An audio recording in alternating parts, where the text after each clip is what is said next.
জয় জগন্নাথ। গত পর্বে আপনারা দেখেছেন আমরা বাসে 60 জন মিলে একসাথে দীঘা ভ্রমণ করলাম। দীঘায় গিয়ে আমরা খাওয়া দাওয়া করলাম, বিকেলে খাওয়া দাওয়া করে সন্ধেবেলা দীঘা মন্দির গিয়ে দর্শন করলাম। দীঘা মন্দিরে গিয়ে জগন্নাথ দেবকে দর্শন করলাম, সেগুলো সবই আপনাদের দেখিয়েছি। যদি সেই ভিডিও না দেখে থাকেন তাহলে এই ভিডিওর ডেসক্রিপশনের নিচে লিংক দেওয়া থাকবে, চাইলে আপনারা দেখে নিতে পারেন। আজ 17 মে 2025 শনিবার। আজ আমরা হোটেল থেকে একটি টোটো ধরে সোজা চলে গেলাম জগন্নাথ দেবের মন্দির দর্শনে। মন্দিরের অপূর্ব ভাস্কর্য ও শিল্পশৈলী আমাদেরকে মুগ্ধ করে তুলল। অতীতের শিল্প ও সংস্কৃতির ছোঁয়া পাওয়া যায় এই মন্দিরে, যা মনকে এক অনন্য অনুভূতিতে ভরে দেয়। সেখান থেকে আমরা রওনা দিলাম মোহনার উদ্দেশ্যে। মোহনায় পৌঁছে বিস্তৃত সমুদ্রের অপরূপ রূপ দেখে আমরা অভিভূত হয়ে গেলাম। সাগরের ঢেউ, তার গর্জন আর বিস্তৃত নীল জলরাশি যেন আমাদের মনকে ছুঁয়ে গেল। এরপর আমরা ঘুরতে গেলাম মোহনার বিখ্যাত মাছ বাজারে। সেখানে গিয়ে নানা রকম মাছ দেখতে পেলাম, বড় ছোট রং বেরঙের নানা প্রজাতির নানা রকম মাছ। আমরা শুটকি মাছ কেনার জন্য কিছুটা দরাদরি করলাম। এই বাজারের এই প্রাণবন্ত পরিবেশ আমাদের মনে বেশ আনন্দ এনে দিল। চলুন তাহলে ভিডিওটা শুরু করা যাক।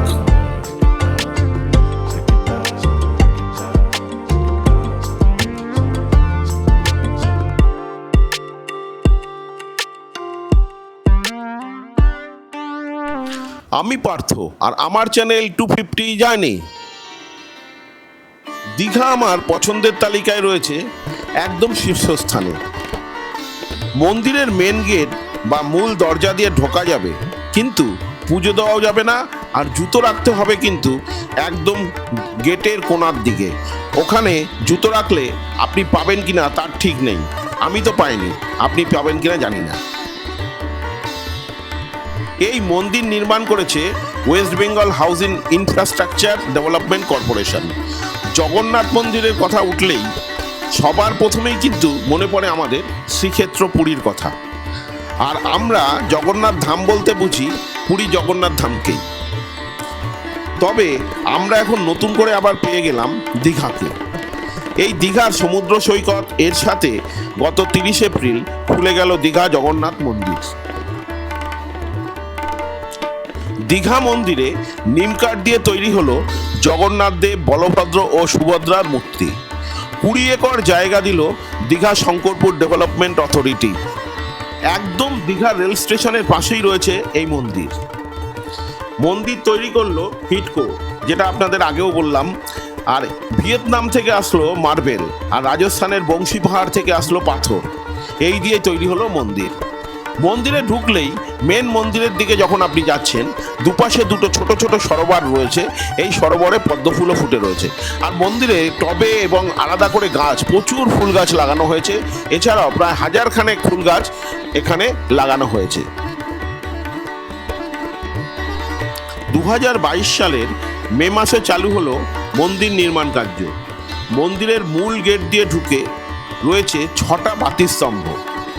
রাত্রে এলইডি বাল্ব দ্বারা এই বাতিস্তম্ভ পুরো মন্দিরকে আলোকিত করে তোলে। এই মন্দিরের যা এলইডির কারুকার্য, রাত্রিবেলা আপনারা যদি আসেন মোহিত হয়ে পড়বেন আলোকসজ্জা দেখে। অনন্ত সজ্জায় রয়েছেন নারায়ণ। দেখে বেরিয়ে আসলাম। সামনে দেখুন পরপর পরপর মূর্তি স্থাপন চলছে। এখনো মন্দিরের কাজ কিন্তু পুরো শেষ হয়নি। তবে মন্দিরের সামনে যে ভাস্কর্য দেখলে আপনাদের তাকিয়ে শুধু দেখতেই হবে। পুরী ধামে যেরকমভাবে রয়েছে সেই ভাস্কর্যই রয়েছে এইখানে। এখানে বড় বড় খিলান রয়েছে, দরজাগুলো বিশাল। আপনাদের আগেও বলেছি কোমরের সমান এক একটা দরজার ছিটকিনি। আর এর যে থামগুলো রয়েছে দেখুন, এত সুন্দর বড় বড় থাম। আর থামের মধ্যেও কিন্তু কাজ করা, কারুকাজ করা প্রতিটা থামে। সকাল 6টায় মন্দির খুলে যায়, আর মন্দির বন্ধ হয় দুপুর 1টায়। আবার বিকেল 4টায় মন্দির খুলে যায়, রাত্রি 9টায় মন্দির বন্ধ থাকে। তবে একটা কথা, যদি মন্দিরে ভিড় থাকে তখন কিন্তু রাত্রি 9টার পরিবর্তে কোনো দিন একটু বেশি রাত, অর্থাৎ 10টাতেও মন্দির বন্ধ হয়ে যায়।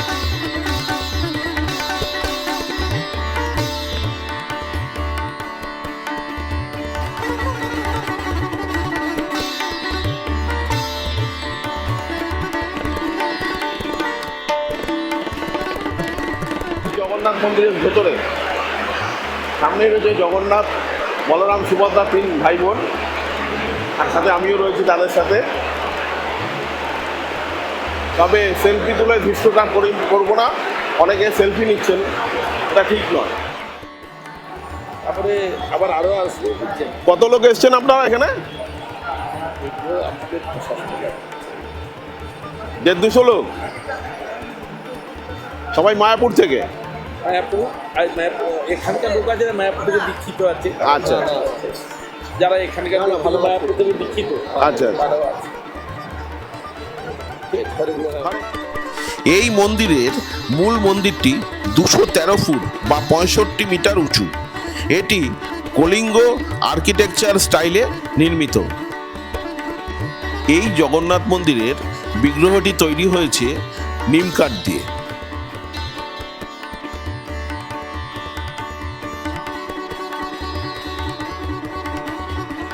20 একর জায়গা, 20 একর জায়গাতে মন্দির প্রতিষ্ঠিত হয়েছে।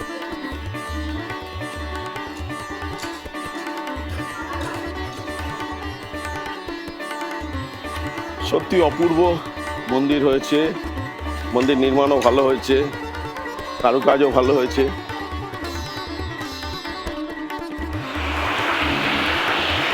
এখনো ঠাকুর রাখা হয়নি, রাখা হবে।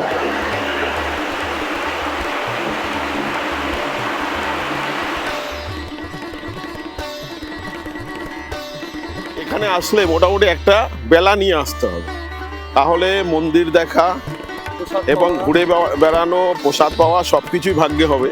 কিন্তু সেটা একটা সময় সাপেক্ষ ব্যাপার, যে আপনি ভাববেন খুব তাড়াতাড়ি আসবেন সেটা কিন্তু হবে না। আর সব সময় চেষ্টা করবেন 6টার সময় মন্দির খুলে যাচ্ছে, যত তাড়াতাড়ি সম্ভব এখানে চলে আসার। 6টায় কিন্তু মন্দিরে খুব একটা লাইন পড়ে না, কিন্তু বেলা বাড়ার সাথে সাথে আধা কিলোমিটার 1 কিলোমিটার মন্দিরে লাইন পড়ে, এটা মনে রাখতে হবে।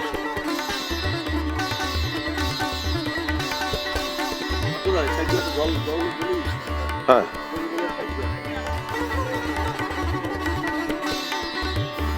সারা মন্দির চত্বরটা পুরো ধোয়ানো হয় সকালবেলাতেই।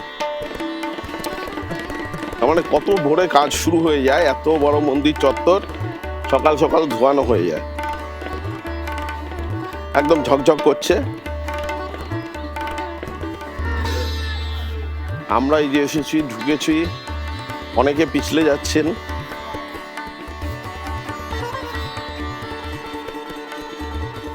সত্যি খুব ভালো লাগছে আজকে সকালটা, ভালোই।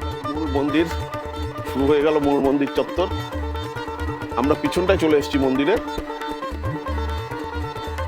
আসছেন তো? কবে আসছেন কমেন্ট করে জানাবেন কিন্তু।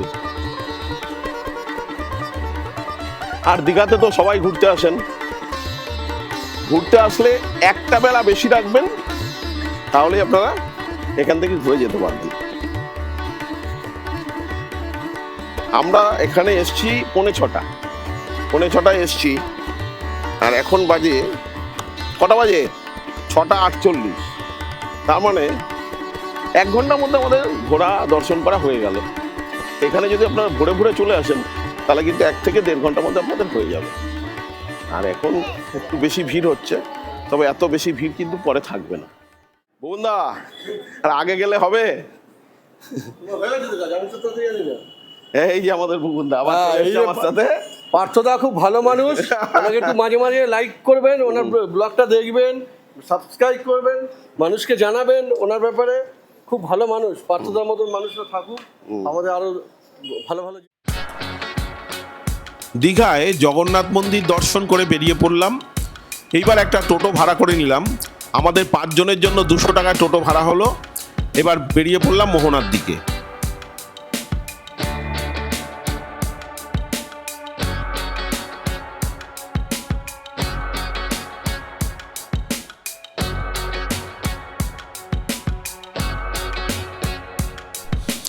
দেখুন, আমাদের যাওয়ার ডান দিকে রয়েছে মাসির বাড়ি। মাসির বাড়ি কিন্তু এখন সবে ইট দিয়ে তৈরি হচ্ছে, এখনো মাসির বাড়ি কিছুই তৈরি হয়নি। আমরা এগিয়ে চললাম মোহনার দিকে। চলে আসলাম ওল্ড দীঘার নেহেরু মার্কেটে, চলে আসলাম সরকারি আবাসনে। দেখুন, সরকারি আবাসনের পাশ দিয়ে আমরা এগিয়ে চলেছি মোহনার দিকে। মোহনার এই যে ঝাউবন, এখন কিন্তু দীঘায় আসলে ঝাউবনটা খুব কমই দেখা যায়। এই কাঁটা গাছ এবং ঝাউবনের সারি রয়েছে, বাদিকের মোহনা যেতে বাদিকেই পড়ছে। পৌঁছে গেলাম দীঘা মোহনাতে। আর এই যে সকালবেলা, যেহেতু এখনো 8টা বাজেনি, এই যে সকালবেলার যে একটা ভিউজ বা দৃশ্য দেখুন কত সুন্দর। এখনো সূর্য উঠবে উঠবে করে উঠছে না, মেঘলা একটা আকাশ রয়েছে। আর মোহনাতে জেলেরা মাছ ধরছে, সেগুলোও দেখা গেল। আস্তে আস্তে এগিয়ে চললাম মোহনা দিয়ে, টোটো ছেড়ে দিচ্ছি, এবার আস্তে আস্তে হাঁটতে থাকবো। হেঁটে হেঁটে দেখুন সামনেই দেখুন বিশাল বড় একটা বাজার রয়েছে। এই বাজার, মোহনার সামনে যে বাজার গড়ে উঠেছে, এখানে বিক্রি হচ্ছে সমস্ত কিছু। এই যে এখানে I love Digha, I love Taj Mahal, sweet home, এগুলো সবই এখানে বিক্রি হচ্ছে।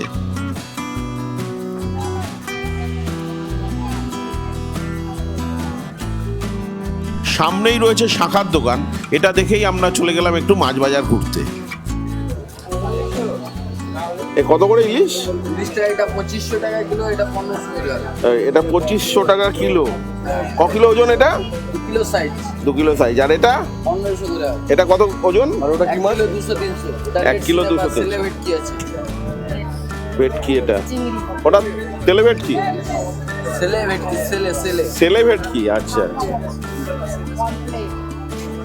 সেলে ভেটকি ওগুলো কি কিলো খানেক নাকি তারও বেশি?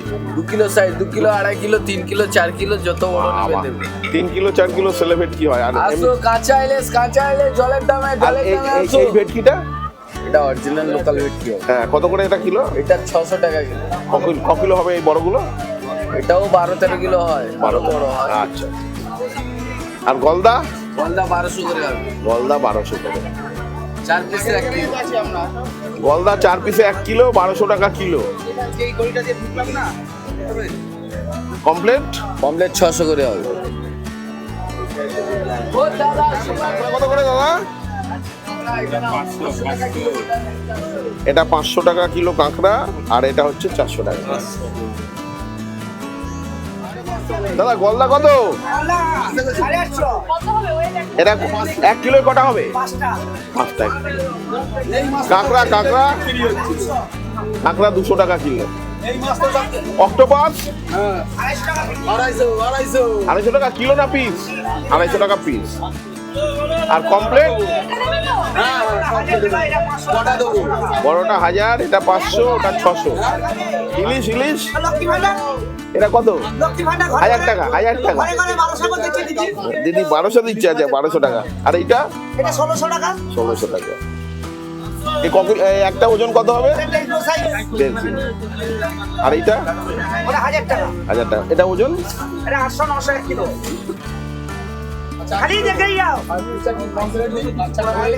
পৌঁছে গেলাম দীঘা মোহনায়। রোদ্দুর কিন্তু ভালোই উঠেছে।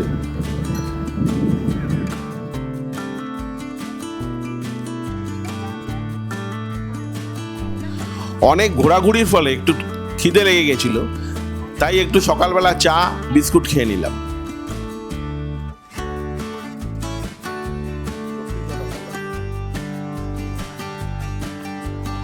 আপনার বাড়ি কোথায়? আমার বাড়ি তেলেনিপাড়া। তেলেনিপাড়া। আপনার বাড়িটা কোথায়? রবীন্দ্রপল্লী 7 নম্বর লেন, ব্যারাকপুর রবীন্দ্রপল্লী 7 নম্বর লেন। তাহলে তো আপনি আমার এলাকারই লোক।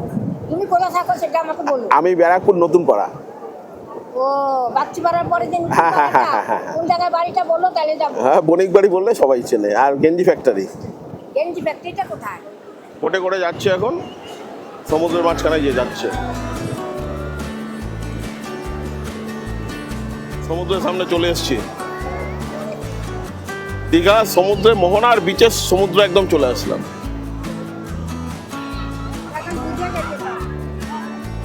জলটা বাড়ছে আস্তে আস্তে। যেহেতু বাঙাল আর আমরা যাবো না শুটকি মাছ, এটা কি হয়? দীঘায় গেছি যখন, শুটকি তো নিতেই হবে, তাই চলে গেলাম শুটকি মাছের বাজারে। এটা আসছে দাদা 500 টাকা করে কেজি। তবুও নিলে একটু কম সম করে তো রাখবো অবশ্যই। তো এটা হচ্ছে দাদা ট্রলারের সঙ্গে লবণ ছাড়া মাছ। মাছের কোয়ালিটিটা একদম সুন্দর। ঠিক আছে, এটা আপনাকে দিচ্ছি। মাছ খেতেও দারুণ, টেস্টও দারুণ না। আর এইখানে পাবেন আপনি ভেটকি মাছের শুটকি। এটা হ্যাঁ, এটা হচ্ছে কাচকি মাছের শুটকি। হ্যাঁ, এটা কি মাছ? কাচকি মাছের শুটকি। আচ্ছা, কাচ্চি মাছের শুটকি। আচ্ছা, এটা আছে চিংড়ি মাছের শুটকি। আচ্ছা, এটা চিংড়ি মাছ। এটাও চিংড়ি মাছ, এটাও চিংড়ি মাছ, কিন্তু হ্যাঁ এ হচ্ছে ট্রলারে শুকানো 1 নম্বর চিংড়ি হচ্ছে এটা। 2-3 রকম চিংড়ি মাছ রয়েছে, ভোলা মাছ রয়েছে, লোটে মাছ রয়েছে। যেটা দেখাচ্ছে দেখুন, গঙ্গাসাগরের লোটে, এটা হচ্ছে 650 টাকা কিলো। এটা স্পেশাল লোটে মাছ। এছাড়াও রয়েছে ইলিশ মাছ, নোনা ইলিশ রয়েছে, কৃষ্ণা ইলিশ। আপনারা যেটা জানেন, আমরা যেটা খাই না, সেই কৃষ্ণা ইলিশও কিন্তু শুটকি করে বিক্রি করা হয়। আর সবচেয়ে ভালো ইলিশ যেটা 1200 টাকা কিলো, সেই ইলিশও উনি বিক্রি করছেন। ওনার সব কিছু খুব ভালো লাগলো, কিন্তু কি হবে, যেহেতু গান চলে এসছে বলে এটা দেখানো সম্ভব হলো না। দীঘা মোহনা থেকে 200 টাকা অটো বুক করে সোজা চলে আসলাম হোটেলের দিকে। ভোর 5টার মধ্যে হোটেল থেকে বেরিয়ে পড়েছিলাম। বেরিয়ে জগন্নাথ মন্দির দর্শন করলাম, চলে আসলাম মোহনায়। মোহনাতে মাছের বাজার, স্পেশালি শুটকি মাছের বাজার দর্শন করলাম, আপনাদেরকেও যতটা পারলাম দেখালাম। এই ভিডিও যদি আপনাদের ভালো লাগে, অতি অবশ্যই লাইক, শেয়ার, সাবস্ক্রাইব করবেন। আমার সঙ্গে থাকুন আমার চ্যানেল 250 জার্নিতে। পরবর্তী ভিডিও দেখার জন্য চোখ রাখুন আমার চ্যানেল 250 জার্নি।